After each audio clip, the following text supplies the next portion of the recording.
What's going on, everybody? Welcome back to another episode of Dominic Discussions Unfiltered, where today it's a show about signs, stop signs, yield signs, just any really signs. We got some flags in here. I guess you can consider those signs. But speaking of signs, signings, had a lot of them. Since we last recorded. It's just been a. It's been a. I know you want to open that beer, so okay, hold on. I was trying to give you a sign. Yes.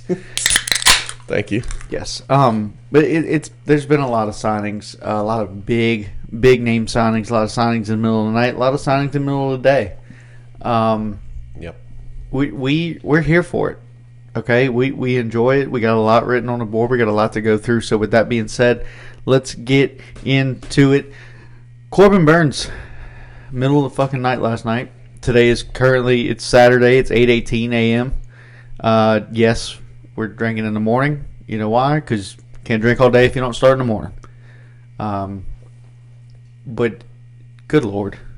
It took him no time. This offseason has been great for signings strictly because you have nothing but signings early on in the offseason. These big names are coming off the board before New Year's. It's fantastic. And last year it wasn't like that. Speaking of before New Year's, Merry Christmas, everyone. Oh, yes, absolutely. Merry Christmas, everybody. We now have 8 subscribers on our YouTube channel, so we appreciate that. You know, before I think it was 4, and 2 of them were us. So we really appreciate that. And then it was 7, and we got on this morning, and it's 8, so yeah, keep sharing, keep getting us out there. TikTok page coming soon. Kind of figured out some shit down here to wherever, we can do shorts and all now. So those will be coming out. So just make sure you go follow us and all.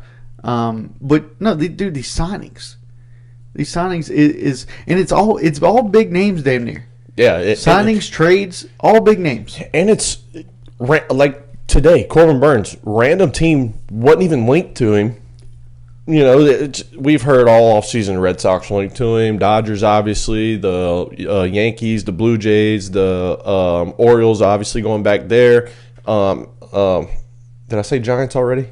I don't think so. And the Giants. That's been the teams that we've heard are in on Corbin Burns. Kind of bigger market team, bigger name teams, right? And then out of nowhere, Jeff Passan hits us with a passing bomb 7 hours ago. The Arizona Diamondbacks signed Corbin Burns to a 6-year, $210 million deal. He's got an opt-out after the second year if he wants to take it. So that's really all the details that we have right now. Alden Gonzalez came out and said Corbin Burns' wife just had twins. Their home is in Arizona. They wanted to stay there, prompting a deal with the Diamondbacks. It's shocking, but also pretty awesome. Dude, this is I didn't see this coming. I don't think anybody saw this coming. No, nobody saw it coming. It's especially with the Diamondbacks. I mean, they also traded for Josh Naylor, right? Yep. So that was next on our list. So Diamondbacks essentially. And I told you this morning after the signing and all, they have to add more pieces, right? You got Corbin Burns. You got your pitching now. Okay. Jordan Montgomery, he's gone, right? Not yet. He hadn't been traded yet. So now do they keep him and try and figure his shit out, or somebody's gone out of that team because Zach Gallen's free agent after this year, Merrill Kelly free agent after this year, Jordan Montgomery free agent after this year, which leaves Brandon Pfaadt and Eduardo Rodriguez and Corbin Burns as your 1, 2, 3 next year right now. Right. I don't think, yes, you can go for it if you're the Diamondbacks, but you're still missing bullpen. You lost Paul Sewald. Well, you haven't lost him yet because he's still a free agent. Yeah, he's still a free agent. But I don't believe you don't have Sewald in the back end no more. You lost Christian Walker. You lost Jock Peterson. Yes, you brought in Josh Naylor, but he's not going to give you the production that Christian Walker gave you. Right. You're looking for a bounce back from Corbin Carroll. So You don't think Josh Naylor's going to – I mean, I've said it before. I'll say it again. Maybe a change of scenery is what some players need.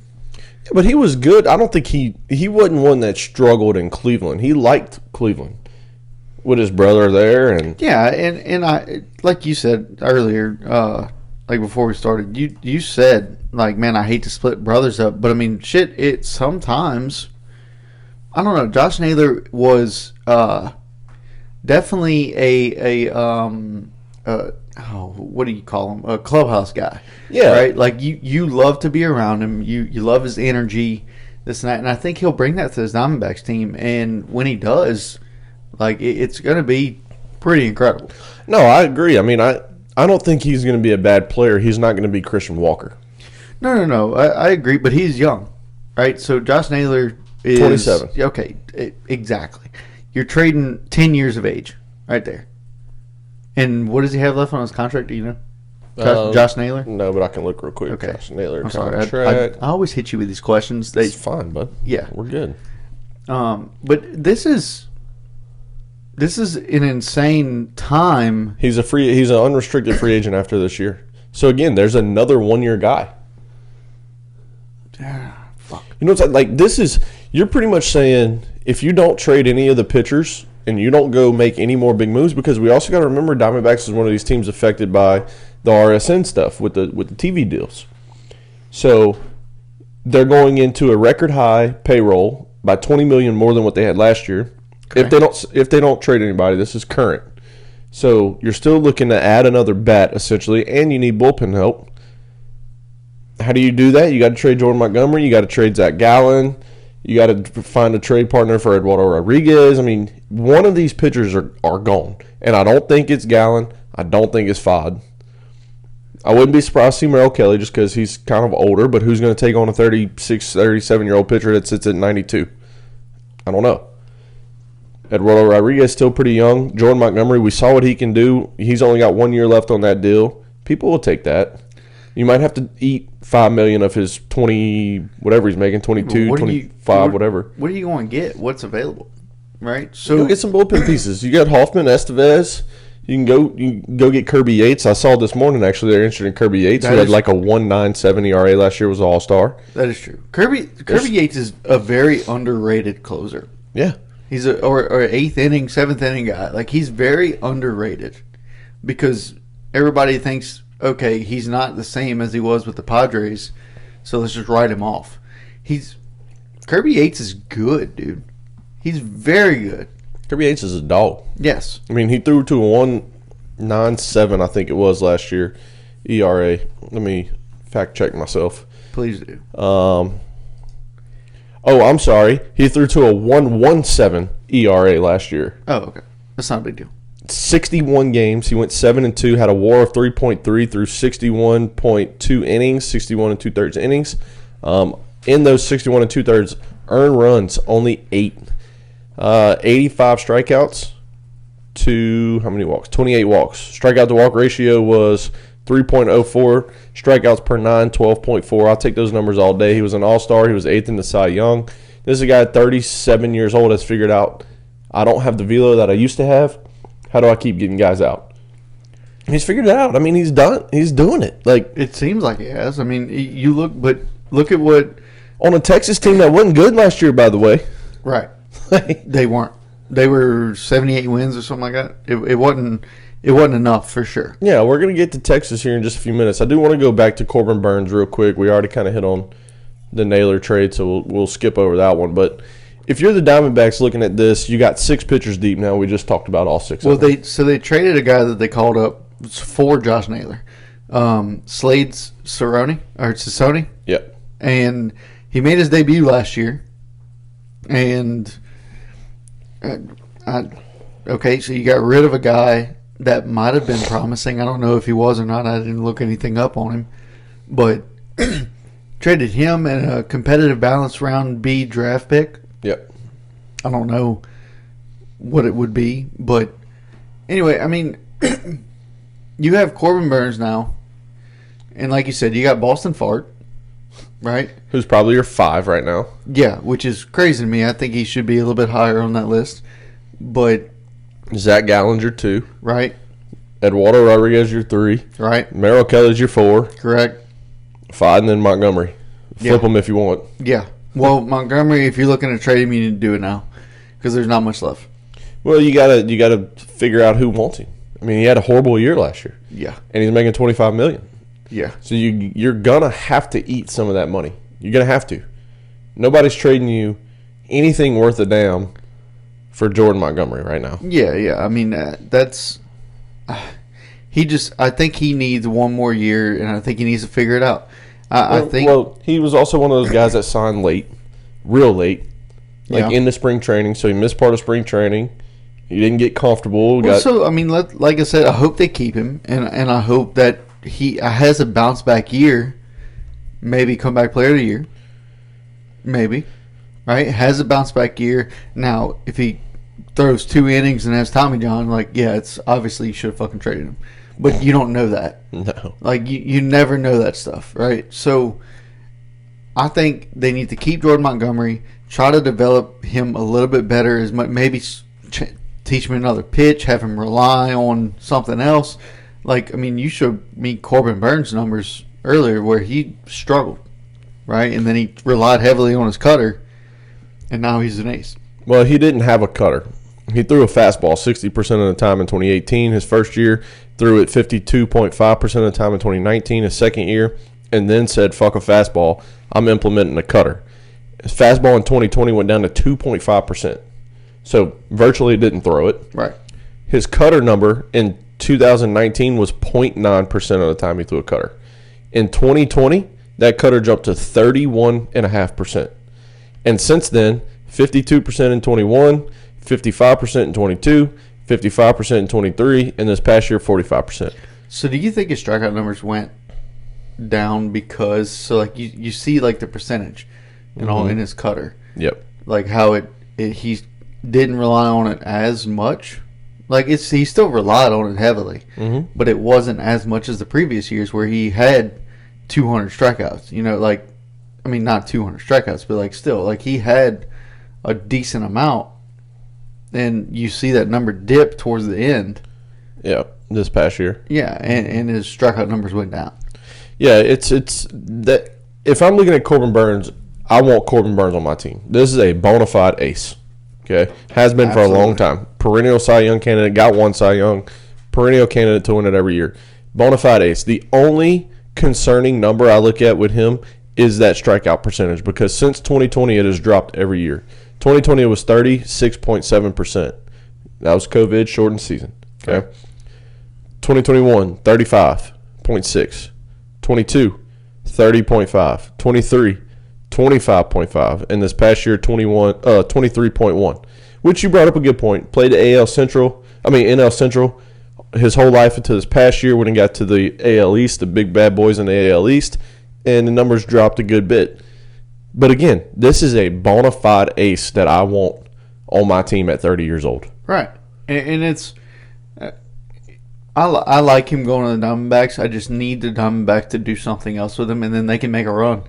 They need to, you hear teams signing this big-ass name, and they're like, hey, this is our guy, and then all of a sudden don't do shit else, and they have a below 500 season.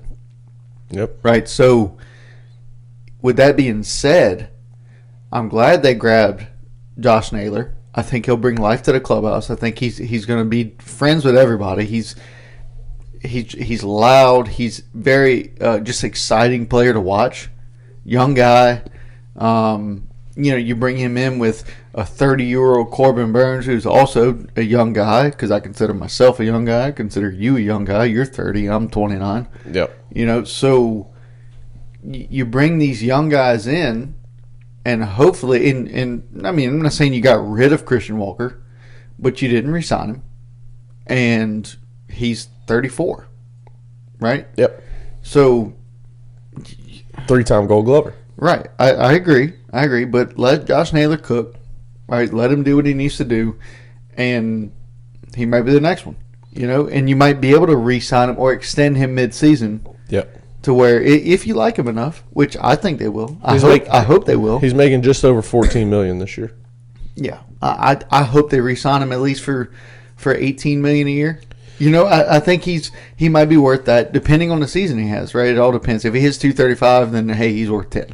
Or could the Guardians just have the luck of the draw like the Yankees did years ago when they traded Chapman to the Cubs, got the prospects, and then Chapman re-signed with the Yankees in the offseason. Yeah, after they won the World Series for the first time. It depends. He might just want to go back and play with his brother. That's what I'm saying. saying. You know what I mean? Like, and you got an extra draft pick and a good prospect. It is a thing. But look, the Guardians also. Well, hang on, just real quick. I hate when I do that. Sorry, one last. I said I hate when I do that. I know. I just want to talk about this one last thing for Corbin Burns. How good he is and how dominant he's been over the last 5 years. Okay, this according to MLB trade rumors, Corbin Burns over the last 5 years ranks 5th qualified MLB starters in innings pitched, 2nd in WAR, 4th in ERA, 6th in FIP with which we've talked about FIP in that last episode, I think. 3rd in strikeouts over the last 5 years. Again, bona fide ace that I want on my team no matter what. Yes, the strikeout numbers are a little bit concerning, but the good news is September, whenever this number this past year was down to roughly league average at 23.1, like I said, in the month of September, when pitchers are typically fatigued, they need a day off, they need to get ready for the postseason. Orioles were getting ready for the postseason, right? In a playoff race with the Yankees to win the division. He went back up to the month of September, back up strikeout percentage to 27.7. So when everybody's supposed to be fatigued and everybody needs an extra day off here and an extra day off there, his strikeout numbers go up. I like that trend. Yeah. So I'm with you. Again, this is a sneaky sign by the Diamondbacks. Nobody saw this coming. It's a great sign by the Diamondbacks, by the way. Yep. Yeah, we talked about Josh Naylor getting traded from the Guardians to the Diamondbacks, and guess what the Guardians did right after they traded him? Old Carlos Santana is back in Cleveland. Yes, he is. But he's old. Like, is he playing first base every day? I don't like that. He's a DH. He's been a DH for years now. I don't like it. I'm not a huge fan of it. His hitting numbers, I mean, they're kind of there. Like, his home run numbers are there for as old as he is. Mm-hmm. But it's tough to say that this guy's an everyday first baseman. And look, Carlos, if you're listening, I apologize because you are huge, and I'm not trying to get my ass whooped, right? But at the same time, like, dude, like, it's you're getting up there in age, especially baseball age, right? So I see them going maybe after, if they can go sign Pete Alonso. Who? Cleveland. Not happening. Why not? Because it's Cleveland. They're not doing it. Well, the biggest number they gave out was to Jose Ramirez, and he's underpaid by $200 million. Well, They yeah. got rid of Frankie. They're not going to get Pete. They're not spending that kind of money. So look, last year he had 238. Yep. I mean, he signed for $12 million. Sure, I can see it, but the dude's going to be 39 this year or next year in 2025. Turns 39 in April, so before the regular season begins, during spring training. April's not spring training. March is spring training. March is spring training. When the regular season begins. Right. So but like, dude, he's played since 2010. And so this is his 15th year. And like, dude, like, hasn't had career highs in anything. I mean, really since he is coming off a Gold Glove at first base though. When? This past year. Really? Yeah. His first and only Gold Glove. He's a 2.5 win player. Played 150 games. 23 homers. Okay with it. I'm okay with him being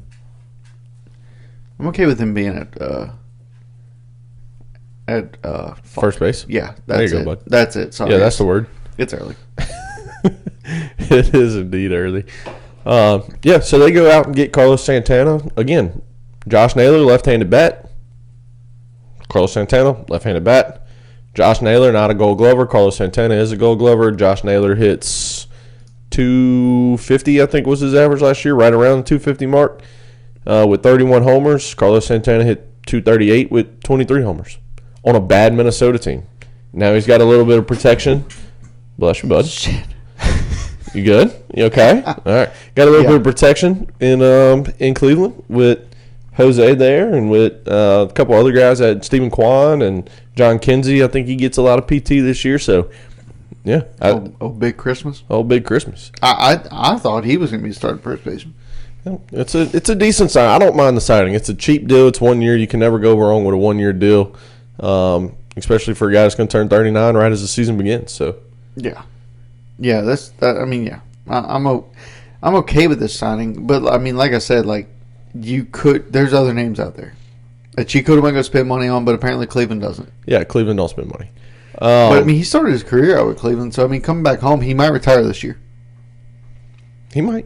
You know, I mean, he spent. This is going to be his. So this coming season is going to be his 16th in a year in the league. 15th. No, this coming season. 15th. 2010 was his first season. Bud. 10, 11. Oh wait, hold on. My apologies. You're right. This coming season is going to be his 16th in the league. This will be his 11th with Cleveland. I can't count. So he goes back home, like you said, to Cleveland. Yeah, I don't mind signing. All right, next guy. Who are we going to next? We'll go back to the NL East, NL West, the bad boys in LA. Bring back Teoscar. Announced on his Instagram, just a quick, I'm back. Yeah, and love that. Love it. I love them, and you called it, and I told you that you called it. I told you I'd have a cold beer for you today because you were right, and you have a cold beer. So, buddy, Dodgers just continue to be bullies, and I am 100% okay with that.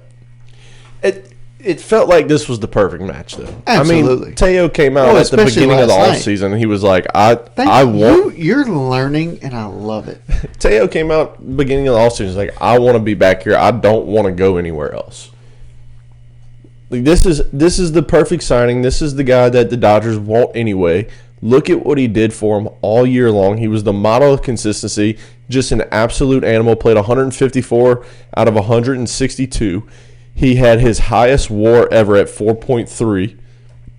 Hit 272, which is his third best.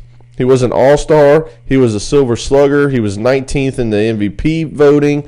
Hit 33 homers, which is a career high. This is a guy that he slots right into the 4-hole for you. And it's like, who are you going to pitch to? I got Shohei. Then I got Mookie. Lefty, righty. Then I got Freddie, lefty. Then I got righty, Teoscar. Then I got Max Muncy, lefty. Then I got Will Smith, righty.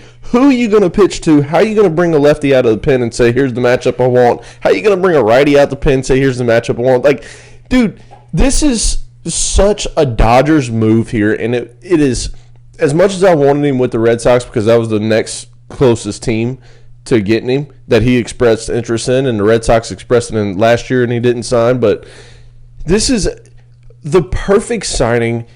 Teo is such a dog at the plate. He's such a force there. The playoffs he went. What did he do in the playoffs this past year? He hit 250 with 3 homers in the playoffs. Helped that team to the World Series. He went. Let's see. Hits 15 of 60. Like. He's just a dog. He got the throw out of Stanton at the plate. Yeah, but Stanton was moving like a fucking bus stopping at a bus stop. Yeah, but that's not Stanton's fault. I mean, that's the third base coach's fault for sending him because he's just a fucking dumbass. Oh, you think that's not Stanton's fault? No, Stanton's just slow. He did that all year. I think that's the guy that's on deck coming up to bat. I think that's his fault. Hey, you should be holding them fucking hands up going, hey, big boy. Well, you're looking at the third base coach. Yeah, but it's on deck better. But as soon as you pick up your third base coach, run at the third, and if he's sending you, and then as soon as he does that, you touch bag, you look home. Yeah. And if you see a guy standing there with his fucking hands up, it means stand up. Don't slide. Bullshit. I get it. No, I know. I'm just fucking with you. But this is just this team gets better. He's only 32 years old.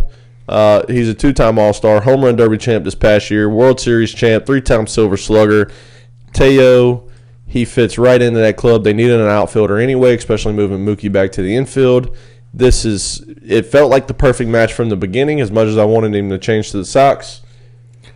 I didn't really have hope that he'd come to the Sox. I got more hope that Breggy's going to come to the Sox now with the stuff that's happening, like Detroit, who will get two more players. But man, what a sign! What a great sign! And 3 for 66.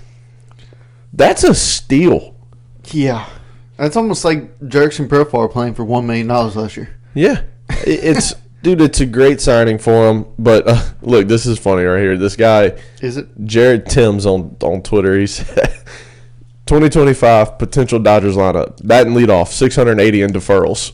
2-hole, 120 million in deferrals. 3-hole, 57 million in deferrals. 4-hole, 23 million in deferrals. 5-hole, Max Muncy.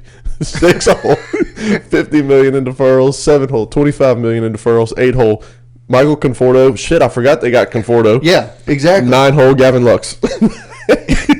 Okay, so now they go get Ha-Seong Kim, right? Like, man, this team is absolutely stacked. He's got so we already know he's got $23 million in deferrals out of this 66. Keep in mind, are you serious? Yeah, I didn't know that. The 1 year, $21 million deal that he signed last year had deferrals in it too. But according to Jeff Passan right here, and then we move to the next guy. Outfielder Teoscar Hernandez and the Dodgers are in agreement on a 3-year, $66 million contract, as we said. The deal includes a 4th-year option for $15 million. There's a little more than $23 million in deferred money and a $23 million signing bonus. Jeez. So, yes, it averages out to $22 million a year, but with this signing bonus and with deferred money, you're probably looking at an AAV, so, again, lowering their tax number, of around 15 to 16 million. So, dude, the Dodgers just continue to defer money. This is not going to go away. This is going to keep happening. They continue to be the bullies. They're taking advantage of the system. Let them do it. They have an investment group that owns the Dodgers. They can put this money away, let it invest over the next 40 years, and be able to pay everybody those deferrals. And if you're mad at it, too fucking bad. But okay, so when does the Dodgers' reign come to an end? When Shohei's contract is up? Or like here's the thing about deferred money. I am so intrigued because the CBA is up in 2 years, I think. So they'll be renegotiating a deal. MLB Players Union and MLB renegotiating a deal. Deferred money is going to be a hot topic. Oh, absolutely. Because of what the Dodgers are doing. Yes. You got 10 players on the fucking team that they owe $1 billion to after like 2035 or some shit. Soto signed for $765 million, has zero deferred money. Correct. Zero. Yep. Okay. So it's going to be a hot topic. Will this money count toward their payroll in 2040? Yes. And I don't see how you make that a rule after they signed what is legally. Like right now, you can't go back and change it just because they took advantage of the system. Your payroll is what you owe that year. Yeah. So if you owe in 2035 $68 million to Ohtani, you include that in your payroll. Well, it's included in your payroll, but I don't think it's a hit against the AAV and the luxury tax. Should be. I don't disagree with that. So, but what I'm saying is, like, when do the Dodgers become the White Sox? No, never. You don't think? Never. Especially if they owe a fuck ton of money. No, we won't see it. The IRS is about to come for these guys. So Dodgers getting Teoscar. Staying with the topic of the Dodgers, even though it's not the team that they beat in the playoffs, the New York Mets bring back Sean Manaea, 3 years, $75 million deal. I like the contract. I don't like Manaea going to New York again, just because I don't want them to win anything. Well, I think they're still a long way away. Like, you lost. How? You just signed Ohtani. You just made it as far as you've made it in the playoff. Not Ohtani. I'm fucking sorry. I told you it's too early. Soto. They just signed Soto, right? They they haven't re-signed. I don't know if they have a fucking center fielder or anything yet. Like, because they lost Harrison Bader, but and Jesse Winker. Yes, Potentially. correct. Well, I would assume. Potentially. I would assume because you got to pay Soto a lot of money. Yeah. Ticket prices are going way up. But anyway, like, I don't see how they're not trying to make a run, especially because they made it as far as they've made it in a long time, since 2015 when they went to the World Series and got swept by Kansas City. Yep. Like, oh God, welcome Bella. Bella's barking at something while Mama's sleeping. Mama needs to sleep. Bella needs to worry about it. Well, and then you let Diesel out, and he's just gonna fucking stir the pot up more. It's fine. They'll both come running back in here. Anyway, but I don't see the Mets not trying to do more shit. Like, not trying to make a run here. No, you have to do more. Yeah, you have to. You can't let Pete Alonso walk. You have to go re-sign Pete Alonso. They're not. That's the issue. Pete Alonso wants to be Yankee. Well, he's not going to the Yankees. I know, but he wants to. Yeah, he's not going to the Yankees. Because they got... At least right now, he's not going there. Because they signed Christian Walker, right? No, Astros got Christian They traded Walker. for Cody Bellinger. That's it. I knew somebody got somebody. I don't fucking know. Who else did the Yankees get? Yankees got somebody else. Yankees got somebody else, too. They got Cody. They got Kyle Tucker. No, they didn't get Kyle Tucker. The Cubs got Kyle Tucker. Cubs got Kyle Tucker. That's it. Hold on, I'm about to pull up their roster real quick. How did the Cubs... Goldie, that's who they got. Fuck, Paul Goldschmidt. God damn. Okay, that's it. Yeah, he's playing first. Pete's not going to New York. Yeah, I know. So where the fuck is Pete going? If you're the Mets, you cannot let him walk. You can't. But you're not paying him fucking Soto money. Well, no. And is that what he wants? Alonso's free agency, top of mind of Mets when you type in MLB.com and you go to the Mets page. So it has to be. You can't right now. Because right now, I think we looked at it earlier, You're relying on Brett Beatty to play first base. Right. No shot. No shot. He's not Pete Alonso. And I think a lot of people's minds are you have to replace Pete Alonso either with Pete Alonso or you got to go sign Rizzo or you have to sign a free agent. And the issue with these first basemen this year, those are only two. Yeah. You have some no names, or you got to go trade for one, and you're not willing to give up half the shit that you need to give up to go get one. A caliber of that player. Yeah. Right? And so you have to either go get Pete or go sign Rizzo, and Rizzo's not going. I don't know where Rizzo's fucking going, but he's not going to New York. I want Pete on a 4-year, $100 million deal to Pittsburgh. That'd be solid. Fuck, sign Rizzo $4 for $50. Yeah, but Rizzo's not giving you the power numbers that you need anymore. It don't matter. You need a left-handed bat that can give you consistency. You do need that. I ain't gonna argue with that one. And but dude, the Mets got to do something. I mean, look, you go get Manaea. He's coming off a career year last year. He went 12-6, which is tied for his most wins in his career. 3.47 ERA, which is the second lowest of his. Well, no, we're going to call it the lowest of his career. The second, well, what is the lowest is his injury-shortened year in 2019, where he only pitched in 5 games. So fuck that. He pitched 32 games, 181 innings, 181 and 2/3 innings. Dude he was a great pitcher for him last year. He was exactly what they needed. In the playoffs, he went 2-1 with a 4.74 ERA. Not terrible, but not the best. 32 years old, finding his way. This is a guy that's been up and down his whole career. We talk about the model of consistency. This has been the model of inconsistency his whole career, but has finally figured something out over this past year and even late in San Francisco last year. I do think this is a good signing. You had to get him back. You lost. You were potentially losing Manaea. You lost Sevy, and who was the third guy? Harrison Bader. Jesse Winker. The pitcher. Pitcher. Their pitching? third starter. There was a third starter that they were losing. Oh fuck. I can't think of who it is. Hold on. Find it for me. But you needed him because you go out and you're relying on Clay Holmes, who's been a career reliever. You're relying on Kodai Senga, who went from 96 to 90 in the playoffs after his calf injury. You're hoping he can bounce back. David Peterson, you put him in the bullpen for the postseason, so you're hoping he can pitch a full year. You went out and signed Frankie Montas. Senga. Kodai Senga? No, he's there. He's there. Okay. I'm wrong. I apologize. I need the guy from last year. Yeah, so this is Frankie Montas? Nope, they got him.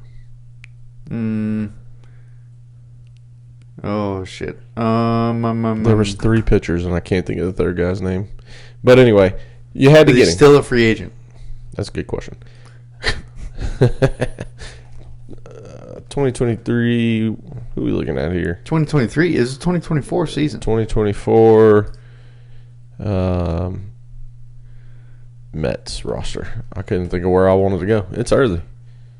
I told you it's early. I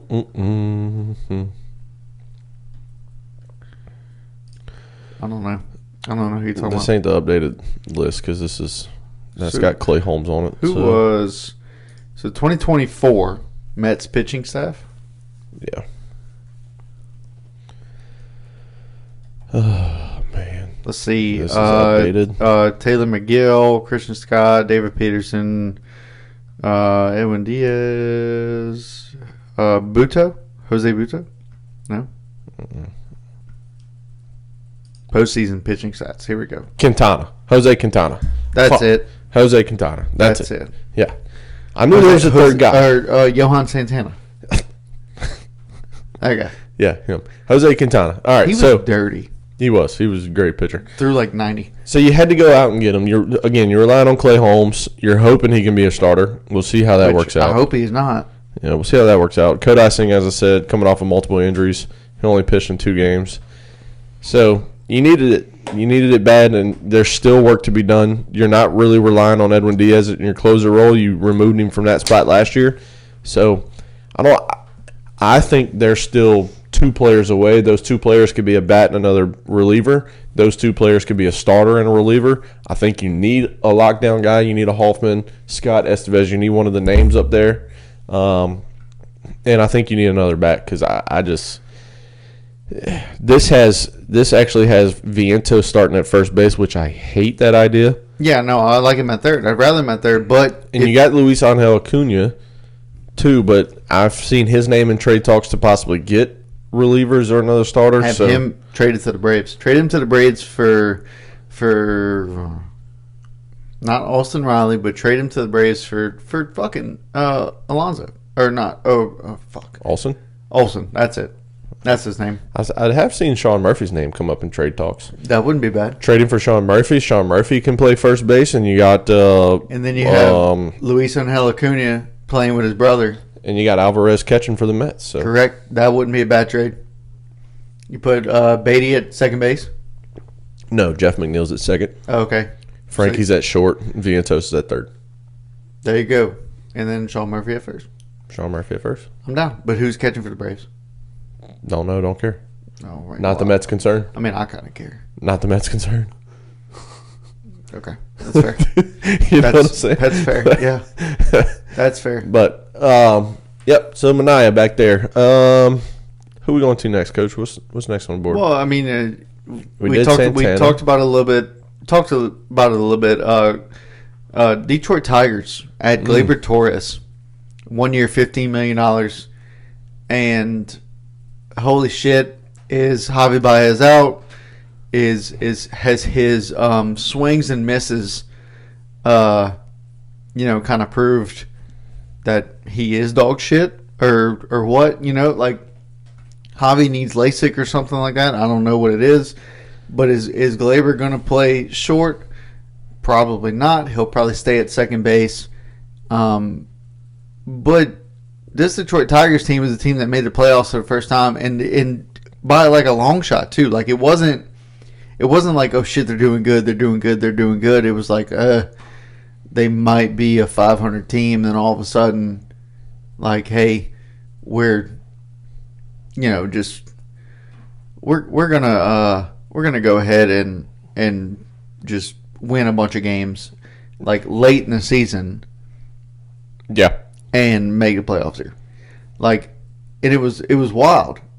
But we always knew that piece was missing. Mm-hmm. And we didn't know if it was pitching. We didn't know if it was offense. I think, in my opinion, since they signed Glaber, right? Glaber's going to be good. He's going to be good in Detroit. Now you go sign and bring back an old JV, old Justin Verlander here, and let's run it back. This is so. Just as a former coach, this is a guy I don't want on my team. It's not because he was a Yankee. I don't give a fuck that you were a Yankee. Okay. This is a guy I don't want on my team because he turned down money from other teams because they were possibly going to put him at third base, and he said, "No, I'm a second baseman only." Fuck you, bro. That's bullshit. Well, be a team player, and if I need you to play somewhere else, I need you to play somewhere else. The greatest player in the league before Shohei did what he did was Mike Trout. He moved all over the outfield, did whatever they needed him to do. Jose Ramirez can play third, short, second, first, wherever you need him to play. I don't know, dude. Look, wait. I don't like this type of player that says I am this only, especially when you're sub fucking par at that position. I don't know. Let me ask you this. I offer you. I'm the coach for the Oakland Athletics or the Athletics Baseball Club, right?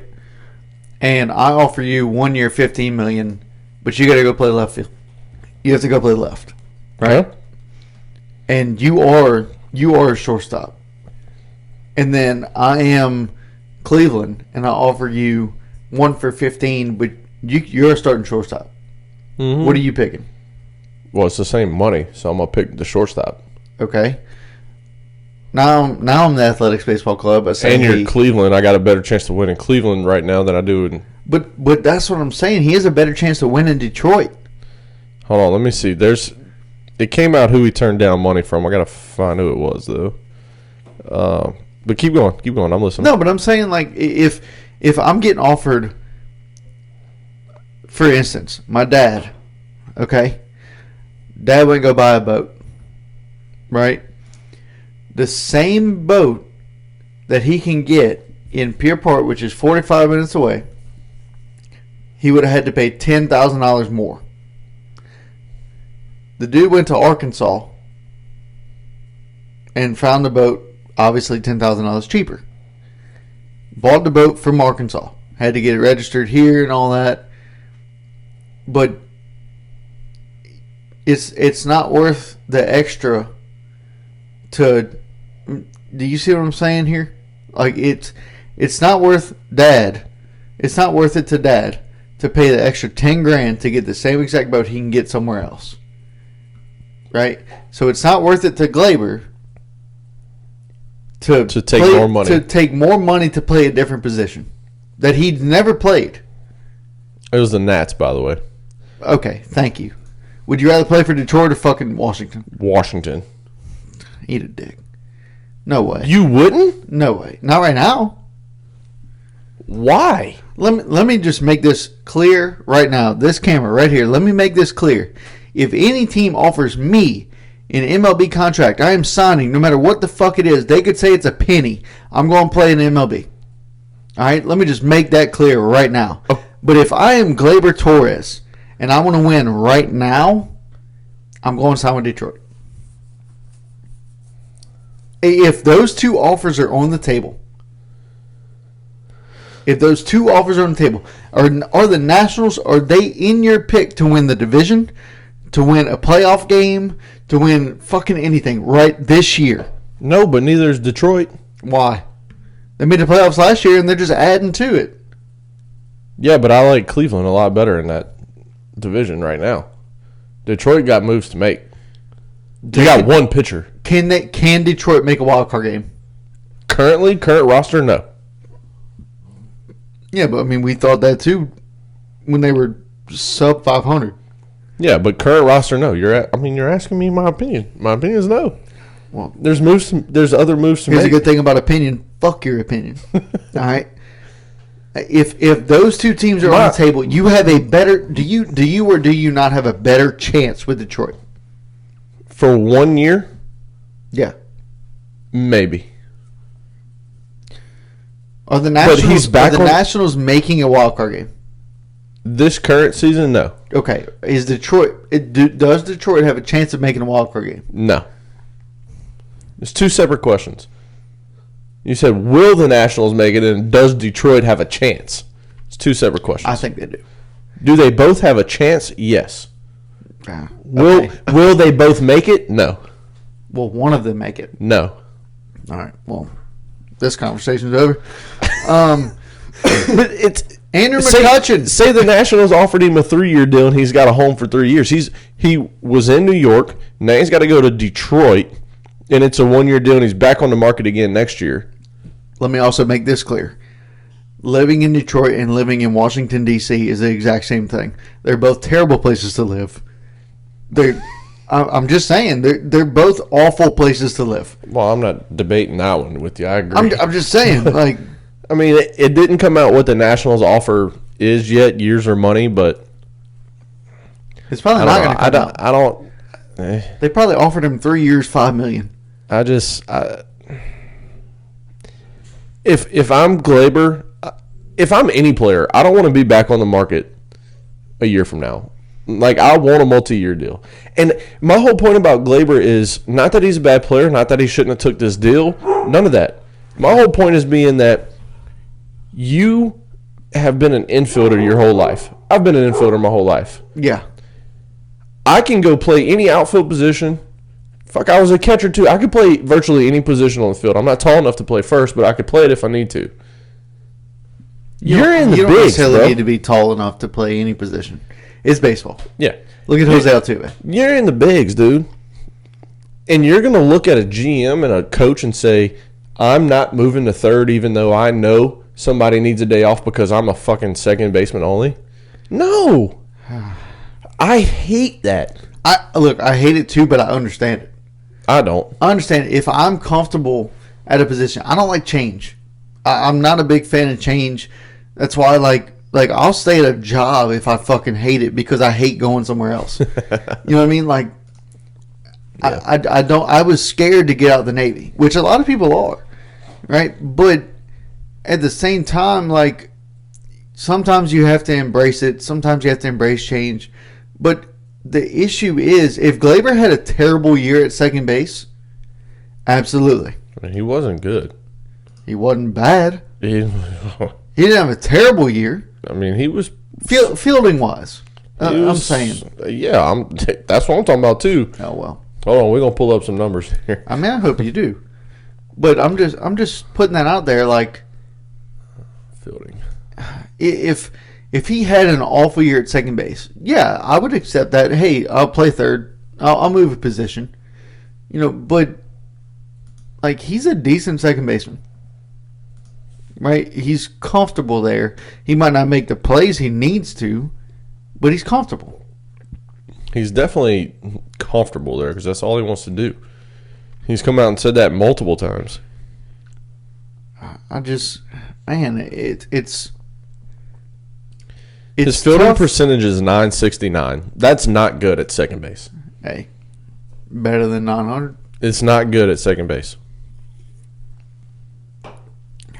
I want to see those errors. I want to see those plays where he made those errors. He is a career .967 player. That's good. That's not good. Andrew McCutchen. All right, Kutch.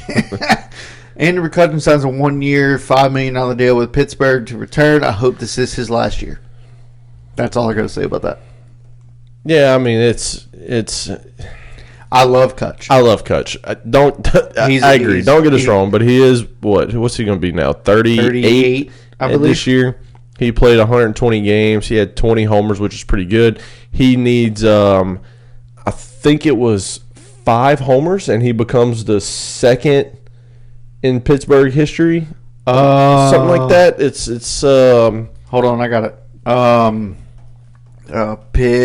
Pirates. Oh, he'll be all right. So if he hits six homers, if he hits 6 homers, he passes Roberto Clemente. He will be 3rd in Pittsburgh history. He'll never. I don't think anybody will ever catch Willie Stargell for Pittsburgh, just because they don't want to sign somebody long term. Unless they let Paul Skeens hit. Yeah, Willie Stargell is the current Pittsburgh Pirate leader at 475. Then you got Ralph Kiner at 301. That's a big gap from first to second. Another big gap from second to third. Roberto Clemente at 230, and then Kutch at 235. Did I say 230 or 240? Look, I don't know. But if he hits six, he passes Roberto Clemente at 241 and becomes the 3rd most home runs in Pirates history. I mean, look, he's a career 273 hitter. Okay, he hit 232 last year. Wasn't his best, but wasn't his worst year. Right. He, what was this year? He came in 5th in MVP voting. This year? No. Oh. In his last All-Star year, and he was a Silver Slugger, and he had 292. Year before that, came in 3rd in MVP voting. God, boating. Yeah, words are hard on thinking this show. Dad's boat. And hit 314. Right, the year he won an MVP in 2013, he hit 317. Yeah. The year before that, in 2012, 327. Right, he was a Gold Glover and a Silver Slugger, and he came in 3rd in MVP voting. God damn it! You're struggling, bud. I am struggling. It's okay, but like seriously, like he was 4th in Rookie of the Year voting in 2009. Like if he can have one season, just one more season, even close to that, if he can have like his last year, so it was in 2015. That was the last year he was an All-Star. Yeah, 292. If he can hit close to that, it's all worth it, and you retire and live your life. Yeah, I think this is his last year. I hope this is his last year, and I hope he has a farewell tour. Like, he's such a great guy, a great player. Love him, but man, you got to know when enough is enough. And I'm sorry to all those people that love Andrew McCutchen out there. And we are 2 of them, by the way. Right. Like, I agree. Like, this is a great signing. 1 year, $5 million. You're not spending a shit ton of money. Like, I know that the owner of the Pirates doesn't like to spend money. Apparently, he's a piece of shit. I don't know. But you sign Andrew McCutchen, bring him back 1 more year, let him retire, and then go get a fuck ton of people and let it ride. Like, you have Skeens, you have Jared Jones, you have Keller. Like, you have these guys that can get you playoff wins, but you don't have offense. Yeah. You need other guys besides a fucking Andrew McCutchen to be able to make this run. And your pitching's there, right? Your pitching, your starters are there. You need bullpen help and you need hitters, and you need to go get them. And I don't know why they don't. But once they do, holy shit, it's done. It's over with.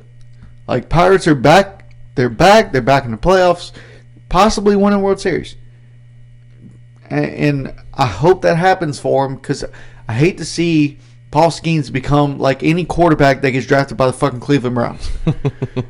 You know, like, fact. Career's just fucking ruined. Yeah. So, yes, I agree. We love Andrew McCutchen. We do. But this is not the signing you needed to make.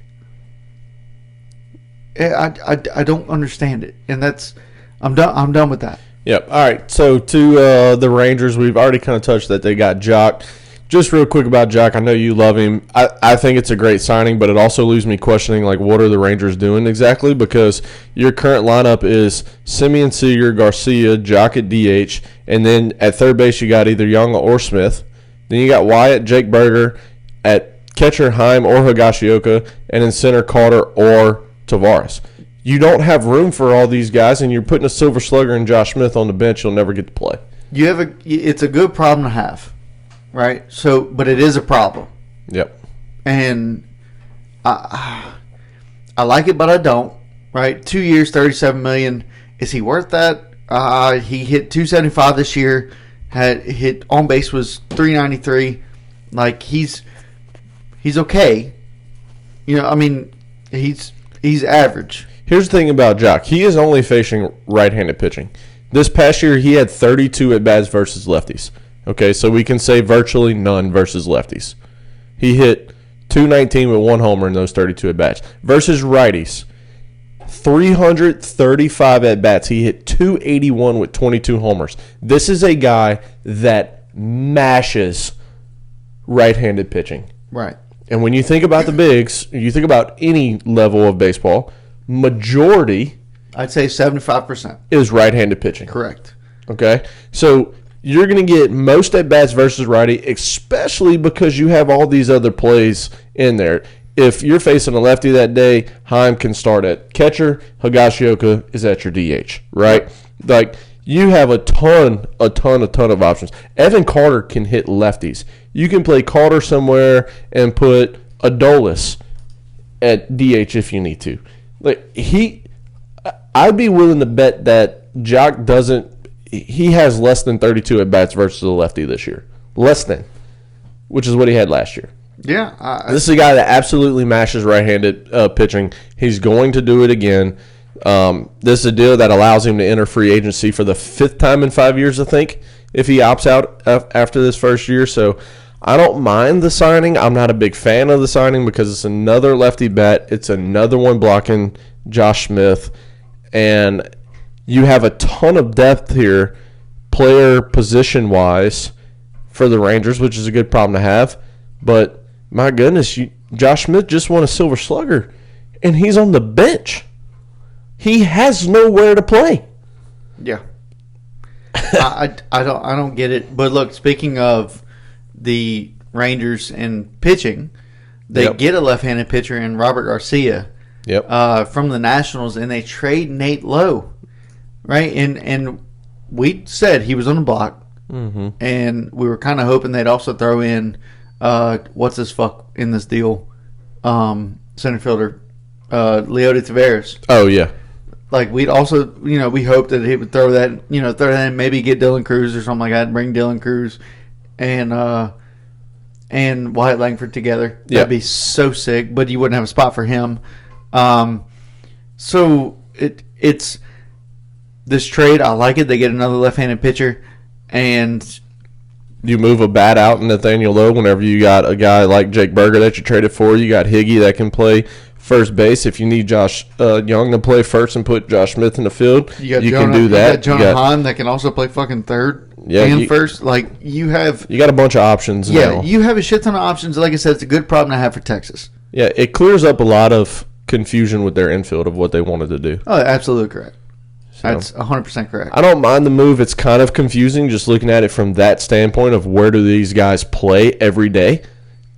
I don't know. Tavares is probably the next guy on the move if you ask me, because Josh Smith can play the outfield. He can play the infield. It's going to be very interesting to see their opening day roster.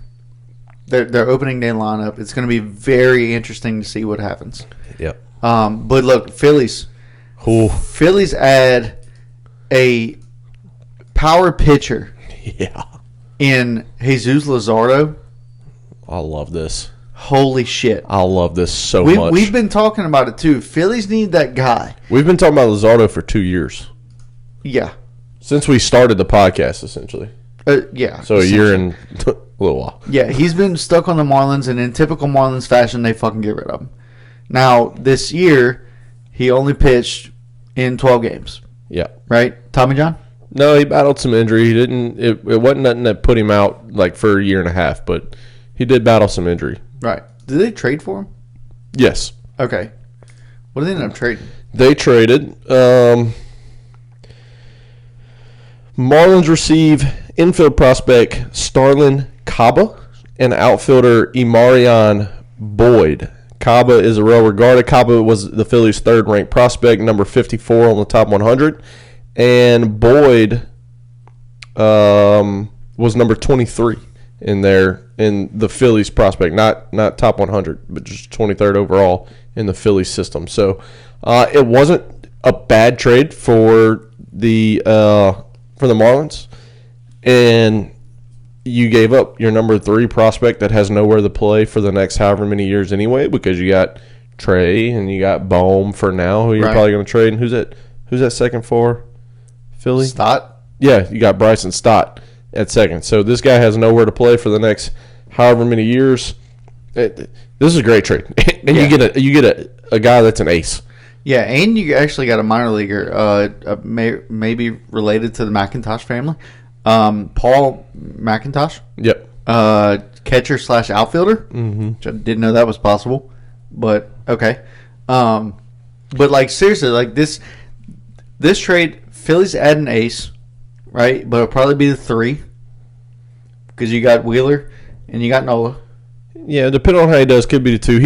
He made just 12 stars due to a lumbar stress reaction, according to MLB trade rumors, whatever the hell that means. That's fine because we're doctors. So, no, we are. Yeah, there's that.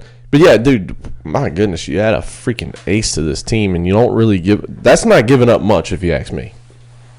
No, absolutely not. But like you said, because at shortstop you got Trey Turner, in an outfield you're pretty set. Yeah. Now you did want to try to trade Bohm and Castellanos, mm-hmm.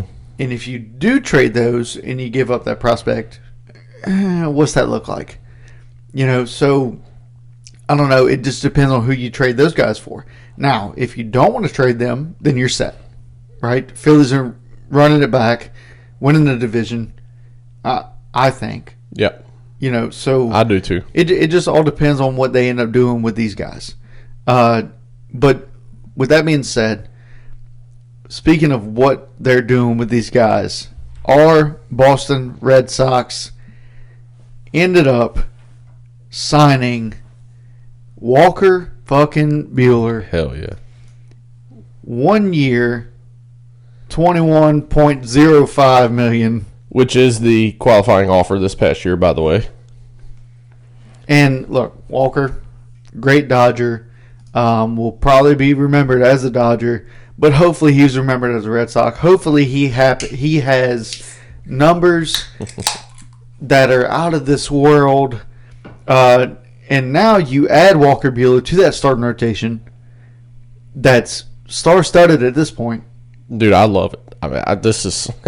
Hopefully, you got Garrett Crochet. Hopefully, Red Sox compete for a chance. Nobody in the AL Central. I say nobody. East. Well, I'm saying like AL Central wise. Oh. You got your winner, and that's it. Well, Kansas City and Detroit, I think they're going to be trying to make a run for it, right? And then you got in the Cleveland too. Well, Cleveland's probably going to win the division. That's what I'm saying. So. Cleveland wins division. Twins, maybe fourth place. I don't fucking know. But like you have Kansas City, especially Kansas City, adding Jonathan India. Like they're gonna try to make a run for it. Detroit gonna make a run for it. Then you got the AL West with Houston, Seattle, which Seattle is gonna be Seattle and not do fucking a thing. Texas. And Texas adding a bunch of pieces. So they'll probably come in second in this division or first. Astros, I don't know what the fuck they're doing. We're not really sure. But the A's might make a run for it. They've added some pieces. They have? You know what I mean? So, like...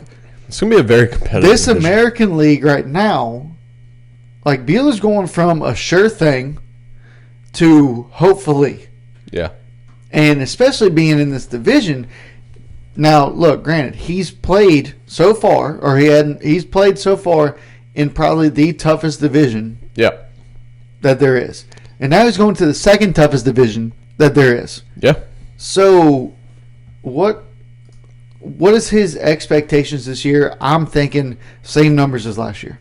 No, hopefully not the same numbers as last year. I'm sorry. He's coming off of... I'm thinking postseason numbers. Yeah, he's coming off of Tommy John last year, where he got off to a bad start. And remember, it was up for grabs whether he was going to be in the postseason roster or not because his regular season wasn't that great. I think it was a 5.38 ERA. So it wasn't a great regular season for him. The only reason he made the postseason roster was because he was the Dodgers' number 3 starter because all they had was 3 starters. Right. And then they had bullpen games. So yeah. And it it paid off for the Dodgers, obviously. We saw what he did in the postseason. Dude was an absolute animal, absolute dog, just complete dominance every time he took the mound. He had one bad inning. It was one in his second inning where he gave up the 6 runs, and it really wasn't his fault. The defense made a couple errors too. So he has a bad second inning, gives up 6. The game was like 5-6 at that time or something like that. He still takes them to the 5th in that game. Like, still shows that absolute dog inside of him and does what he does. And, dude, I love this deal.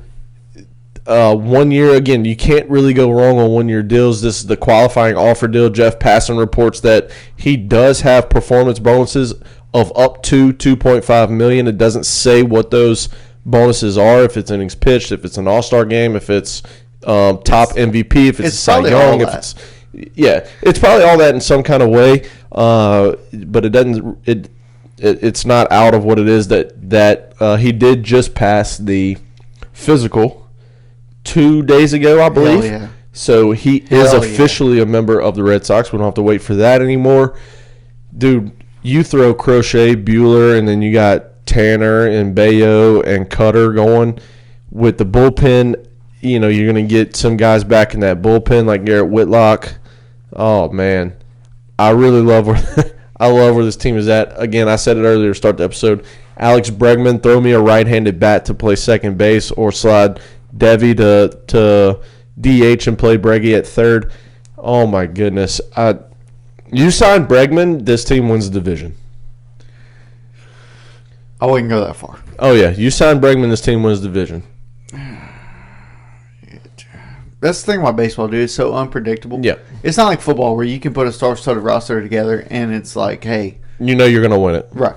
Yeah. Like, any team can win any given day.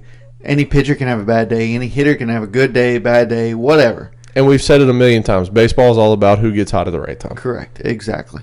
So, with that being said, those are most of the notable signings. Yeah. It was a lot. It's been a lot. We need to record a little bit more, but it's okay. Look, we had Christmas again. Merry Christmas to everybody. We appreciate everybody that tunes in. We hope you have a happy New Year. We don't know if we'll get in here before the New Year. That's only 4 days away, so we might not. We might. But Merry Christmas, everybody. Thank y'all for tuning in. Have a happy New Year to everybody as well. I know we talked in the last episode. We were going to talk a little bit about luxury tax stuff. Look, we don't have a chance to get to it. I got family in from different states, so I got parties to get to. Coach Rob's got some stuff to do tomorrow, so a little bit on a time crunch today. But next episode, we'll cover as much as we can again. We still have those things on our list to cover, so we'll talk about it along with the Sammy Sosa stuff. Hopefully we got another signing. Be a lot of fun to talk about. So, again, Merry Christmas to everybody. Happy New Year to everybody if we don't see you before then.